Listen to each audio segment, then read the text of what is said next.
Hello everyone, my name is Sarafi and I'm happy to meet you all, and today we are going to re-review the leaks. I got comments on my last video saying, hey, you should put up pictures and give us context and all this other stuff, and I'm just like, okay, fine. You know, last night I was just trying to kill time, but you guys do deserve a proper review of the upcoming bait box. So, the problem is that Brazda HD does not post his leaks anywhere except his Discord, which I am not a member of. So all the information I get is secondhand. I don't even have a good image of the leaked cards, but I'll read these to you, even though you guys can't see it from here. Leaked cards: Angry Burger, Arahime the Manifested Mikanko, B-Trooper Cruel Saturnus, Gungan Suship Shirao, Heavenly Gate of the Mikanko, Heavy Cavalry of the Indestructible Insects, Huli the Jewel Mikanko, Mikanko Dance Mayo Washidori, Mikanko Fire Dance, Mikanko Kagura, Mikanko Promise, Mikanko Purification Dance, Mikanko Rivalry, Mikanko Spirit Walk, Mikanko Water Arabesque, Ohime the Manifested Mikanko, Red Eyes Dark Dragoon, Sanaki the Mikanko Devotee, Supply Soldier of the Indestructible Insects, Sword Soul Sinister Sovereign Qixing Longyan, the Great Mikanko Ceremony, and Uzihime the Manifested Mikanko. So, sounds like we're getting basically all of Mikanko, some support for Suships and for Sword Soul, and then we're also getting at least some Beat Trooper cards and Novels, and Dragoon. Cool. So, with that in mind, let's take a look at the archetypes and what we can kind of gloss over here. So, Mikanko is a deck that is typically played with very few extra deck monsters. They play their main deck monsters and their ritual monster, and then they play a bunch of kaijus and other ways to increase your opponent's attack points, and then beat into your opponent by all of their monsters are basically Yubel. They have 0 attack points, they can't be destroyed in battle, and as long as they have an equipped spell, you take the damage that they would have taken, which is really, really powerful. In particular, they have very strong synergy with a card known as Double-Edged Sword, which says the equipped monster gains 2,000 attack points. Also, both players take any damage from attacks involving the equipped monster, but if you take 2,000 or more battle damage, send this card to the graveyard. The thing is that since you can't take any damage from a Mikanko monster, your opponent takes the extra 2,000 damage twice, and since you never take damage, Double-Edged Sword never goes to the graveyard, so people win the game off of this one card, which I do not believe is in Dueling. Double-Edged Sword is not in Duel Links. Okay. Alright, let's see. Then you play a bunch of kaijus. We do have Thunder King the Lightning Strike Kaiju, which is a free card, 3,300 attack points, so no matter what monster your opponent summons, you can make it 3,300 attack points with no effect and then beat into it. Really, really powerful when you go second. And what do you do when you go first? Well, you set up a weird board. So here's what Mikanko can do going first. I kind of covered all this yesterday, but here are pictures that you guys can look at. So this is the trap card of Mikanko Spirit Walk. Target one face-up monster your opponent controls. Equip that face-up monster to a Mikanko monster you control as an equipped spell. Then if a ritual monster is on the field, you can inflict 500 damage to your opponent for each equipped spell you control. You can banish this card from your graveyard and special summon one of your Mikanko monsters that is banished in your hand, and you can only use each effect once per turn. This card lets you basically take one of your opponent's monsters and make it an equipped card, which is an insanely good removal. But because it has to equip a monster to your side of the field on resolution of this card has not gone to the graveyard yet, which means you have to have a space for Mikanko Spirit Walk. Then you have to have an open spell and trap zone for your equipped spell that you are taking from your opponent. And then, presumably, the last zone is either going to be one of your other trap cards, or it's going to be a equipped spell that you put on your Mikanko. So you don't really have enough space in a 3-card zone to play Mikanko properly. They are a very heavy spell and trap deck, as you would expect when you play an equipped spell deck. And equipped spell decks are just generally not good in Duel Links. Next up, we have the other card that they use to mess with people is Nini the Mirror Mikanko. Level 3 Water Spellcaster monster with 0 attack points and 0 defense points. If this card is not equipped with an equipped spell, you take no battle damage from battles involving it. If it is equipped with an equipped spell, it cannot be destroyed by battle, and your opponent takes battle damage you would take from battles involving it instead. That's every Mikanko monster. There you go. During your opponent's turn, while this card is equipped with an equipped card, as a quick effect, you can target one face-up monster your opponent controls and take control of it until the end phase. So you can take one of your opponent's monsters, which is pretty good removal. But you have to have an equipped card on your Nini the Mirror Mikanko. So that is another spell and trap zone that's been spoken for you to use any form of removal. Next up, we have Mikanko Rivalry. If you control a Mikanko monster, target one face-up monster on the field and equip it with one appropriate equipped spell from your deck. If an equipped spell is sent to the graveyard while this card is in your graveyard, you can banish this card, then target one equipped spell in your graveyard and add it to your hand. You can only use each effect of Mikanko Rivalry once per turn. So, what you use this card for is you activate it during your opponent's turn and you target one monster on your opponent's side of the field and you equip it with a card called Axe of Fools. Axe of Fools says the equipped monster gains 1,000 attack points, but its effects are negated. And then once per turn during your standby phase, inflict 500 damage to the controller of the equipped monster. So this is actually pretty good because what you can use it in is it's a trap card negate. It's like imperm, but then it also gives your opponent's monster 1,000 attack points and burns them. So you can easily beat your opponent to death. And I do believe Axe of Fools is already in Duel Links. Yeah, Axe of Fools is a super rare in Duel Links already. So you can easily play this. But the problem is, again, it is a trap card that equips a card on resolution. So this, again, needs you to have Mikanko Rivalry in one of your spell and trap zones, and then an empty spell and trap zone in addition to that in order for you to use its effect, which is why this deck is bait. Mikanko is a good deck if you have 5 spell and trap zones, but you don't. Next up, we have... we'll just talk about the rest of the cards. Like, these cards are all good for setting up your board and for interrupting your opponent. So consider this like a Mikanko review. We don't know what the skill is going to be, but here you go. Ohime, the Manifested Mikanko. This is a level 6 light fairy ritual monster. You can ritual summon this card with Mikanko Kagura. Cannot be destroyed by battle, and your opponent takes any battle damage you would take from battles involving this card instead. So this card does not need to be equipped. You can only use each of the following effects once per turn. You can reveal this card in your hand to add one Mikanko card from your deck to your hand, except Ohime, then discard one card. That is literally all this card is used for. You don't ritual summon this card, you just use it to search. As a quick effect, you can target one equipped spell in your graveyard and equip it to an appropriate monster on the field. Again, this is an effect that requires you to have an open spell and trap zone, which you most likely will not, so it's bad.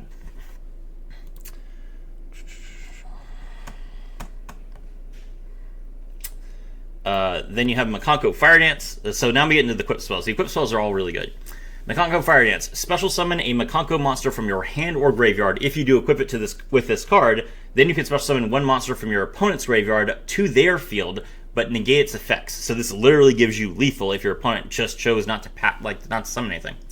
The equipped monster cannot be destroyed by card effects. So Mikanko is an interesting deck because it kind of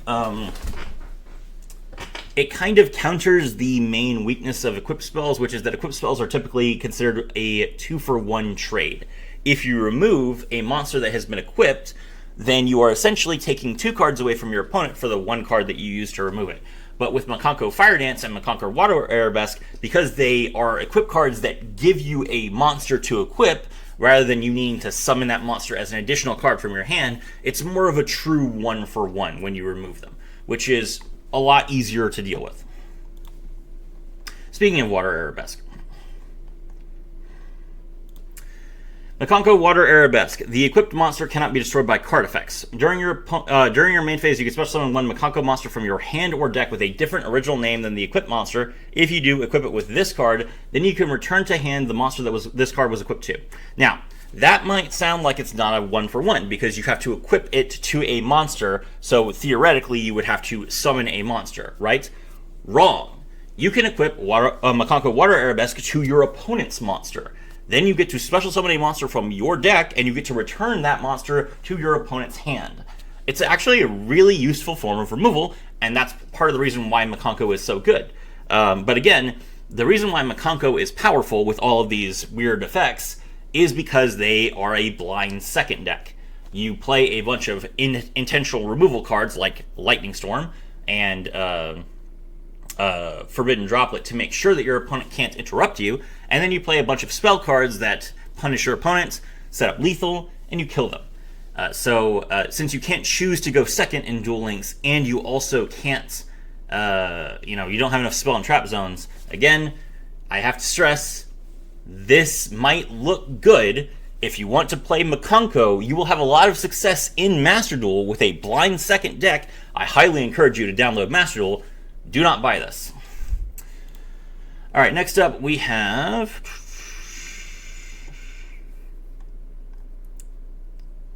the other... I'm sick of getting put to the bottom of this. Let me just open all of these real quick. I've already looked at that one.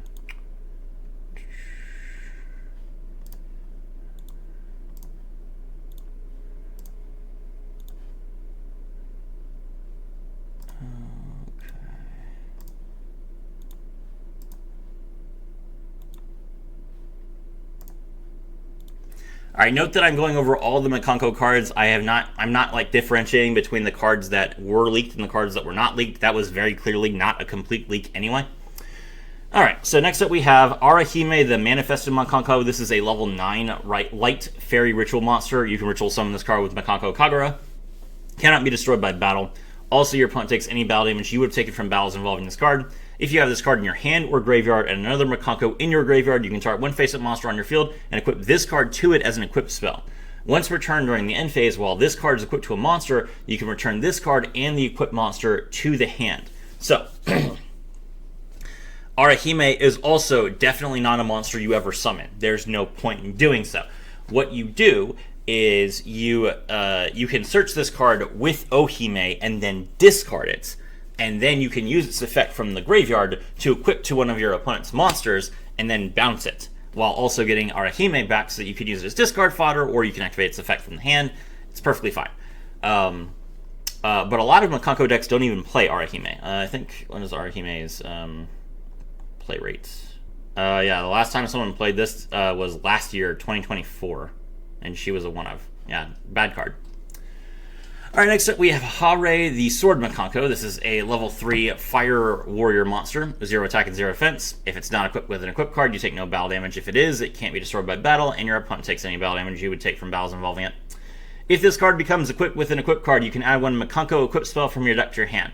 So this card is one of your main starters. If you play, like, for example, Fire Ceremony and special summon Sword Mikanko, you can then add Water Arabesque and keep extending. Get as many Hares and Mikankos out on the field as possible so you can kill your opponent by killing yourself. Alright, next up we have Huli, the Jewel Mikanko. This is a level 3 Wind Psychic monster, blah blah blah, Mikanko stuff.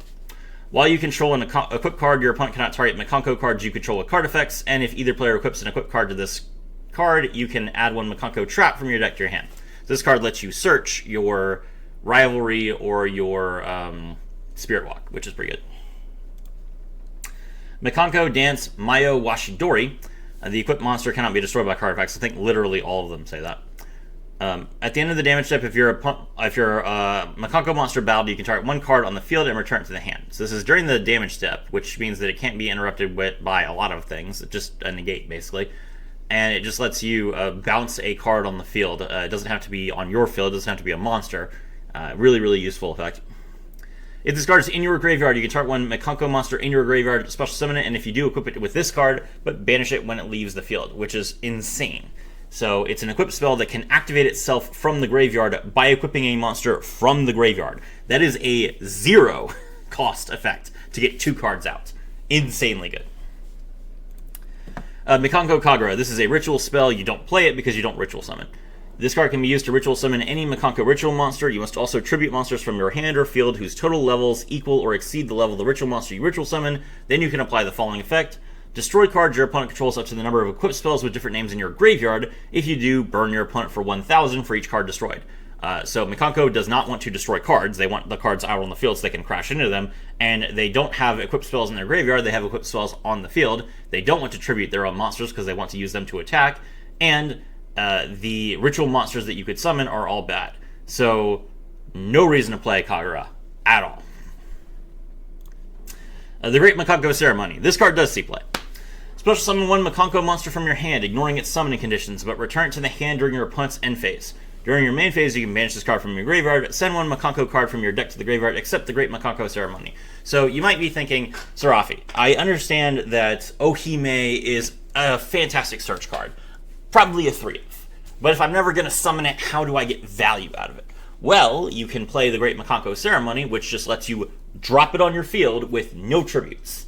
And then you get to crash, your opponent takes the damage, and then all you have to do is just put it back in your hand afterwards, which means you can keep using its search effect. That's another reason why Ohime is not a card that you want to summon, because you want to use her search effect every turn. If you ritual summon her, you can't use the search effect. So again, Great Mikanko Ceremony, excellent card, play it at like 1, and you can, if you need to summon your Ohime, you can search it.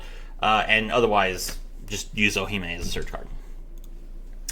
Mikanko Purification Dance. Equip only to a Mikanko monster. This is already a bad drawback. The Mikanko cards can be equipped to anything, which is part of the reason why they're so useful. If a monster is special summoned to your opponent's field, you can target one monster you control, one monster your opponent controls, and return them in the hand. I mean, it's fine. It's a fine effect. You could potentially consider this a turn 1 option, but it does require that you have another card in your spell and trap zone. So if you're playing this card, you are less likely to be able to resolve a card like Mikanko Spirit Walk or Mikanko Rivalry. So it's up to you, but I don't think you'll be able to play all of them. Heavenly Gate of the Mikanko. This is the Mikanko field spell. While you control monster equipped with an equipped card, your opponent's monsters must attack those monsters if able. So as long as you have a monster with an equipped card, your opponent cannot skip their battle phase, and they must attack those monsters. If your Mikanko monster battles, your opponent can activate cards or effects until the end of the damage step, which is hilarious. And then if your Mikanko monster attacks at the end of the damage step, you can send one equipped card you control to the graveyard. That monster can make another attack on a monster in a row.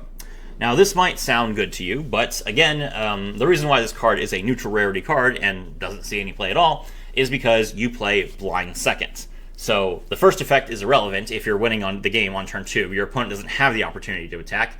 And you don't want to use the third effect, because if you send an equipped card to the graveyard, your monster no longer, your opponent no longer takes the damage from that monster, because they only take the damage if the monster is equipped with an equipped card. The second effect might seem somewhat decent, but you just play Kaijus to get rid of all of your opponent's monster effects, and you play back row removal like Heavy Storm and Harpy's Feather Duster to get rid of their spawn trap effects. So by the time you're ready to attack, your opponent should not have any effects that they can activate anyway. So Heavenly Gate of the Mikanko is worthless. It sees play as like a meme in FTK decks that like to skip your opponent's main phase and force them to go into the battle phase. Alright, Mikanko Reflection Rondo. This is an equipped spell. It says equip to an opponent's monster. Take control of it while you control a Mikanko monster, but it cannot activate its effects while you control it. Incidentally, this is the card that you are supposed to equip with Mikanko Rivalry. So, you can equip Axe of Fools, in which case you just negate your opponent's monster effects, then you beat into them and you win the game. But you can also equip Mikanko Reflection Rondo to just steal your opponent's monster, which gives you 2 monsters that you could steal, which is part of the reason why the Nini card is the one that's in the artwork here. When this card leaves the field, send the equipped monster to the graveyard. So it does not give... If your opponent destroys the equipped spell, it does not give them the monster back. It throws it out. Now that is a useful effect. This card will actually probably be an SR in Duel Links, because it's relatively useful, relatively easy to use, and it's a decent interaction going second if you play Rivalry. So, you'll see. Lastly, we have Mikanko Promise. Special summon one Mikanko monster from your hand or deck, but banish it when it leaves the field. Then you can equip it with one appropriate equipped spell from your hand or graveyard, but you can only activate one Mikanko Promise per turn. Bad card. Okay. Alright, so that was a lot longer than I thought it would be, so I'm going to make the Mikanko video its own video, and I'll record another video for Bee Troopers and Predaplants, and I hope to see you guys later. Bye.